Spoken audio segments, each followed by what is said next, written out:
Sabdanya lagi, siapa yang ingin merasakan kemanisan iman, hendaklah ia mencintai seseorang, tiada mencintainya melainkan kerana Allah. Nabi rahmatul lil alamin. Cinta dengan semua kerana Allah.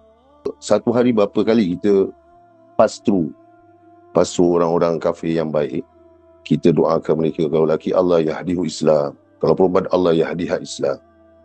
Ya Allah, berilah dia hidayah Islam. Berapa kali? Baik ini, baik aja. Doakanlah. Ini saya belajar juga daripada Habib Salim Al-Habsyi. Orang tu baik dengan dia. Orang jiran kedai dia di Lakin. Depan saya dia doakan, Allah yahdihu Islam. Dia doakan. Berapa kali satu hari kita doakan? Itu kerana Allah, cinta kerana Allah. Dia sayang dia kerana Allah.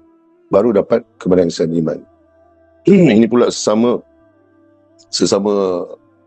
orang Islam. Tak lagilah.